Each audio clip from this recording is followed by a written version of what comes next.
ওং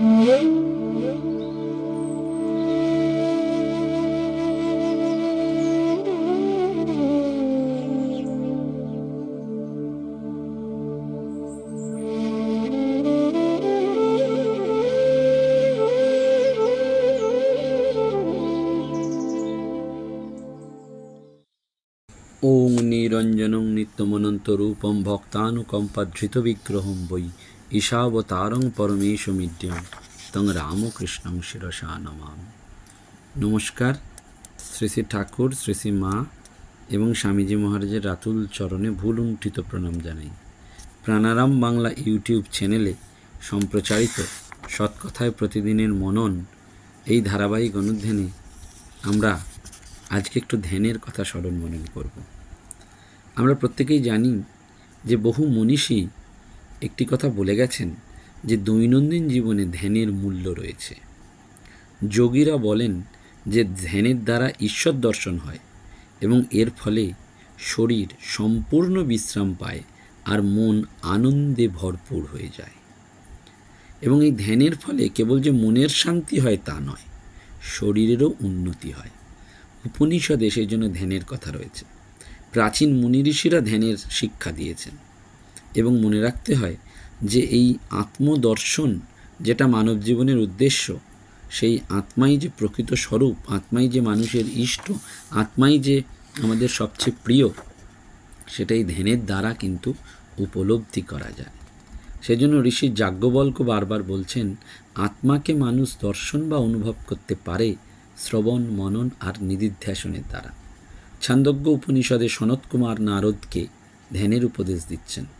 বলছেন, পৃথিবী যেন ধ্যান করছে, অন্তরিক্ষ যেন ধ্যান করছে, দুলোক যেন ধ্যানমগ্ন, জল যেন ধ্যানে স্থির, পর্বতসমূহ যেন ধ্যানে গম্ভীর, দেবতারা এবং মনুষ্যরাও যেন ধ্যান নিমগ্ন। সেজন্য ইহলোকে মানবগণের মধ্যে যারা মহৎ হন তারা যেন ধ্যানের ফলেই ঐরূপ হন।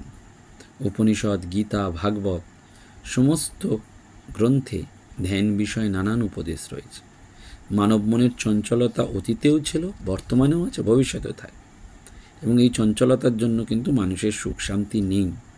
চঞ্চলতা নিবারণের দুটি উপায়, অভ্যাস আর বৈরাগ্য।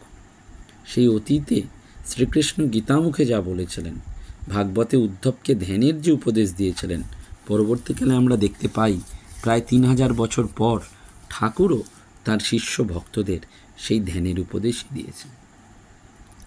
ভগবান শ্রীকৃষ্ণ কি বলছেন গীতাতে? যোগী যুঞ্জিত সততম, যোগী সর্বদা মনকে সমাহিত করবে। ধ্যান ও নিষ্ঠার কথা বলছেন। ঠাকুর ভক্তদের সকাল এবং সন্ধ্যায় হরিনাম করতে বলতেন। ধ্যান প্রসঙ্গে ঠাকুর বলছেন, প্রত্যুষে এবং শেষ রাত্রে ধ্যান করা ভালো এবং প্রত্যহ সন্ধ্যার পর। এবং অন্যত্র বলছেন শ্রীরামকৃষ্ণদেব, ঈশ্বরকে রাত দিন চিন্তা করলে তাকে চারিদিকে দেখা যায়, তাঁরই সত্তা পেয়ে যাওয়া যায়। তিনি জানতেন সাধারণ মানুষের পক্ষে সর্বদা ভগবানকে ধ্যান করা সম্ভব নয়। সেই জন্য শরৎ মহারাজ লিখছেন যে আমাদের স্মরণ আছে, স্বামীজি একদিন তার সম্মুখে ভজন গাইতেছিলেন। স্বামীজি তখন ব্রাহ্ম সমাজে যাতায়াত করতেন এবং প্রাতে ও সন্ধ্যায় 2 বার ওই ব্রাহ্ম সমাজের ভাবে উপাসনা এবং ধ্যান করতেন। সেখানে একটা গানের কলিতে আছে, ভজন সাধন তাঁর করহে নিরন্তর। ঠাকুর ওই কথাগুলো স্বামীজির মনে একেবারে দৃঢ় করে দেওয়ার জন্য বলে উঠলেন, না না, বল ভজন সাধন তাঁর কররে দিনে 2 বার। কাজে যেটা করবি না, মিছে মিছে তা কেন বলবি? যে ভজন সাধন তাঁর কররে নিরন্তর, বলছেন সেটা তো করতে পারবে না। কররে দিনে 2 বার। তোতাপুরীও ব্রহ্মজ্ঞান লাভ করার পর নিত্য ধ্যান করতেন। ঠাকুর তাকে প্রশ্ন করেছিলেন, সিদ্ধ হওয়ার পর ধ্যানের প্রয়োজন কি? তোতাপুরী পিতলের লোটা দেখিয়ে বলেছিলেন, কেমন উজ্জ্বল দেখছো না? যদি নিত্য না মাজি মলিন হয়ে যাবে। ঠাকুর ওই গুরুর কথা মেনে নিলেন। যদি সোনার লোটা হয় তাহলে তো আর ময়লা ধরে না। তোতা হেসে বলেছিলেন, তা বটে, কিন্তু নিত্য মাজতে হয়। শ্রীকৃষ্ণ গীতাতে বলছেন, রহস্যে স্থিত নির্জন স্থানে ধ্যান করবে। ঠাকুর বলেন ধ্যান করবে মনে, কোণে এবং বনে, হৃদয়ে, ডঙ্কা পেটা জায়গা, সেই জন্য হৃদয়ে ধ্যান করতে হবে, অর্থাৎ অন্তরালে, একান্তে। ধ্যান, ধর্ম, কর্ম সব গোপনে করতে হয়। যাদের বাড়িতে হয়তো পৃথক ঠাকুর ঘর করার জায়গা নেই, তারা গৃহ কোণে ঠাকুর বসিয়ে ধ্যান জপ করবে, একাকী। ঠাকুর বলছেন গোলমালে ধ্যান, ঈশ্বর চিন্তা হয় না, তাই একটু নির্জন দরকার। নির্জন না হলে মন স্থির হবে না, তাই বাড়ি থেকে আধপ অন্তরে ধ্যানের জায়গা করতে হয়। যে ভক্তের সত্ত্বগুণ আছে সে ধ্যান করে অতি গোপনে, হয়তো মশারির ভেতর ধ্যান করছে, লোকে ভাবছে যে ঘুমোচ্ছে, কিন্তু আসলে সেই নির্জন। এবং এই নির্জন স্থানে ধ্যান করার সময় ঠাকুর বলছেন যে মনে ভাববে আমার কেউ নেই, ঈশ্বরই আমার সর্বস্ব। এই গোপনে এবং নির্জনে, এই কথাটির ওপর ঠাকুর খুব জোর দিয়েছে। এবং তিনি যখন শুনলেন ঈশান ভাটপাড়ায় পুরস্চরণ করবার জন্য আটচালা বাঁধছেন, তখন বললেন কি জানো, ওসব কাজ লোকের খপ্পরে যত না আসে ততই ভালো। বলরামবাবুর বাবাকে বললেন সাধক নানান রকম, সাত্ত্বিক সাধনা গোপনে, সাধক সাধন ভজন গোপনে করে, দেখলে প্রাকৃত লোকের মতন বোধ হয়, মশারির ভেতর ধ্যান করে। আর রাজসিক সাধক সে বাইরে আড়ম্বর রাখে, গলায় মালা পরে, ভেক পরে, সোনার দানা দেওয়া জপের মালা, এইসব। এবং গীতাতে শ্রীকৃষ্ণ বলছেন যত চিত্তাত্মা নিরাশির পরিগ্রহ, অর্থাৎ আশা এবং পরিগ্রহ ত্যাগ করে দেহ মন সংযমপূর্বক চিত্তকে সমাহিত করবে। দেহ মন কী করে সংযত করতে হয় ঠাকুর দেখিয়েছেন সেটা।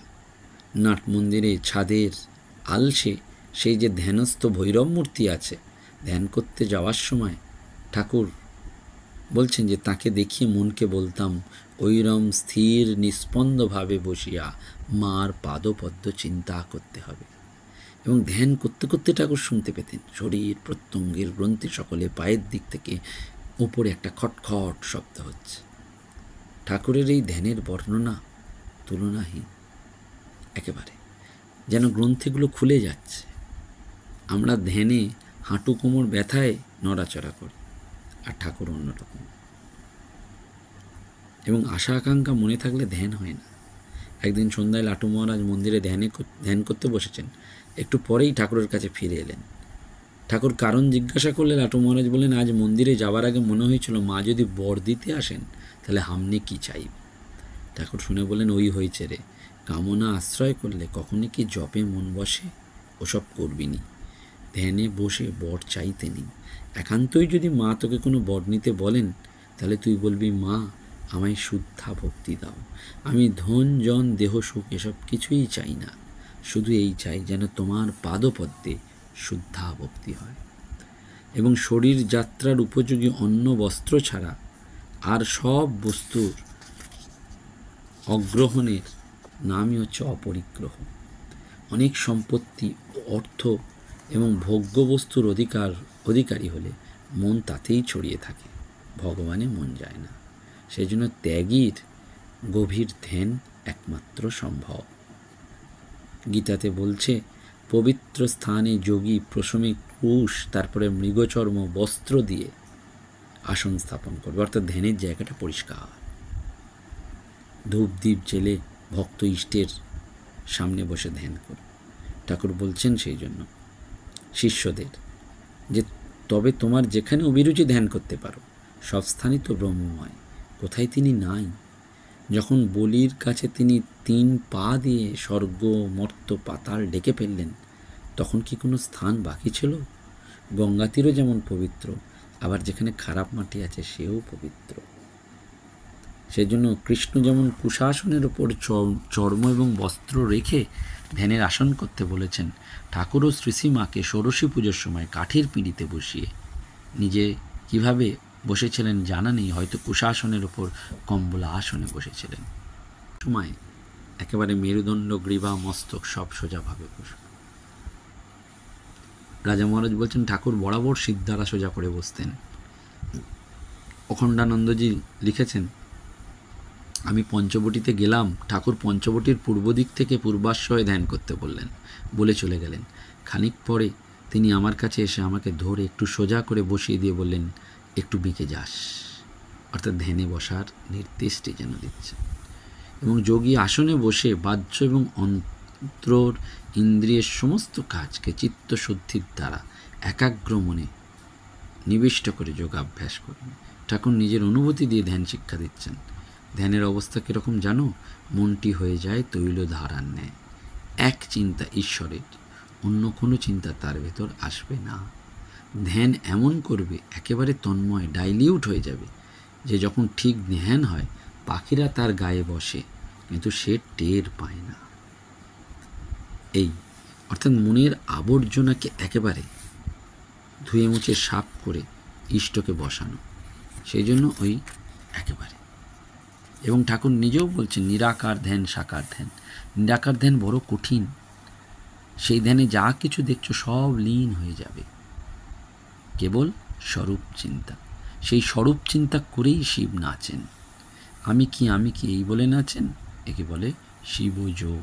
সেই জন্য ধ্যানের সময় কপালে দৃষ্টি রাখতে হয়, নীতি নীতি করে জগৎ ছেড়ে স্বস্বরূপের চিন্তা করতে হয়। এবং ধ্যান করবার সময় তাতে মগ্ন হতে হয়।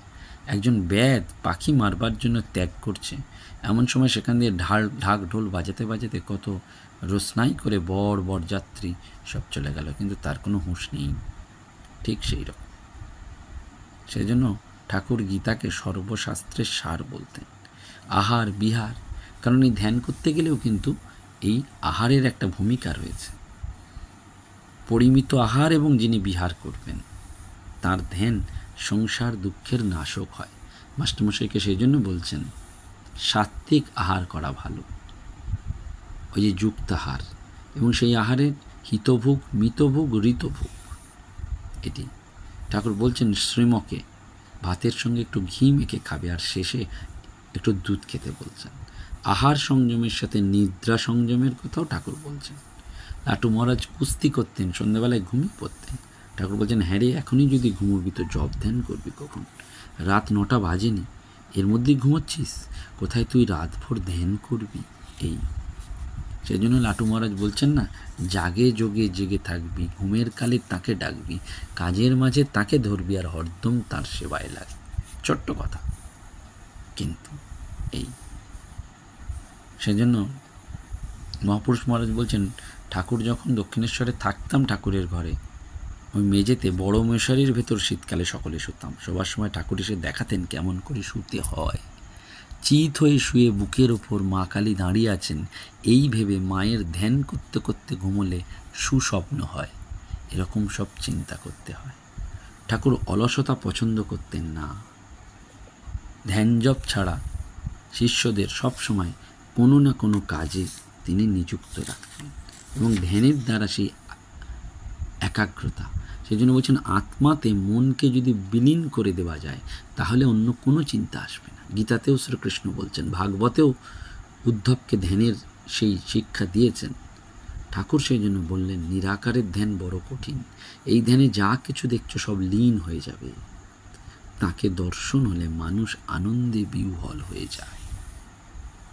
এই এবং এই সবগুলো কিন্তু মনে রাখতে হবে অধিকারী ভেদে। কারণ ঠাকুর বলতেন, সময় না হলে হয় না, সময় না হলে পাখি ডিম ফোটায় না। সাধন ভজন করে শক্তি অর্জন করো। এই সমস্ত যে ধ্যান সমাধির চিত্র আমরা হয়তো পারবো না, কিন্তু তাহলে আমাদের উপায়, কারণ চিত্তবৃত্তির যদি, অর্থাৎ চিত্তকে চিন্তাহীন করতে হবে, একেবারে ফাঁকা করে ফেলতে হবে, তবেই সেখানে ইষ্টের প্রকাশ হবে। চিন্তা হচ্ছে মনের ধর্ম। যতক্ষণ চিন্তা আছে ততক্ষণ মন আছে। চিন্তা শূন্য হয়ে গেলে মন লয় প্রাপ্ত হয়।